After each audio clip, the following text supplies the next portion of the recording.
The way that we farm, we do not pollute neither the air, nor the soil, nor the water. And in this way, we really preserve natural resources that everybody needs. In the dry climate of southern Spain, a German couple are trying to turn back the clock to a traditional way of farming. In 1996, Hans-Gert Neglein and Ernestine Lüdecker bought a 600-hectare Cork and livestock farm near Seville in a bid to create a year-round model for sustainable farming. The sustainable way of producing is that there are no costs for the society to make up for the harm that you do for it. So if you do intensive farming and you pollute the air or the water, or you kill all the bacteria in the soil, that's not sustainable. If we really want to be able to produce food in a natural way in the next 100 years, we have to go back to the natural processes, copying them without spoiling any or polluting any of the resources.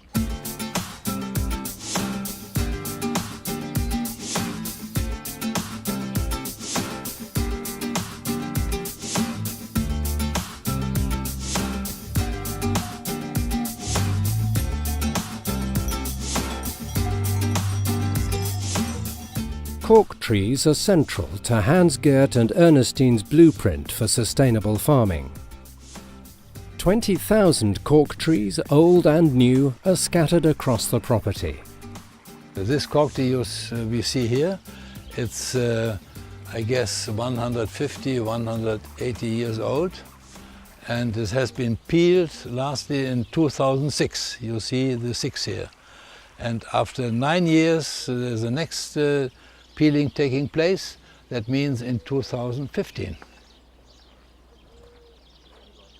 The most important thing, I mean, for the good cork tree and good cork quality is a good soil.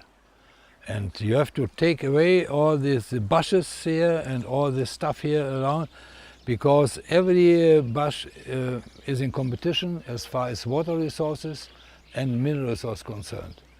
And this bad and good cork immediately reflects in prices. The cork trees are a key factor in the farm's breeding of livestock, cows, sheep and pigs. The trees stay healthy because of the animals, and the animals stay healthy because of the trees. The function or the role of cows and sheep is to mow the grass. It's very important to have no high dry grass. Bushes that would grow around the trees would be a competition to the trees to grow, which we need for the production of shadow and acorns later. And also the sheep is the absolutely best fertilizer, the excrement of the sheep for the land. Each production element of the farm is interconnected. The philosophy is to work with nature in such a way that each element supports the environment's natural balance.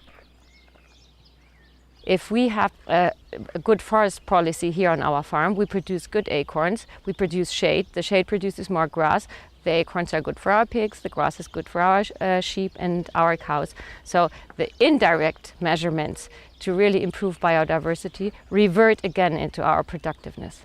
Si queremos conservar la biodiversidad, if we want to preserve biodiversity and the environmental richness of species, and at the same time have activities related to livestock, the livestock management should be focused on maintaining biodiversity of life. The intense heat during the summer months in the Seville area has led to a revival of the traditional method of moving sheep to a partner farm in northern Spain.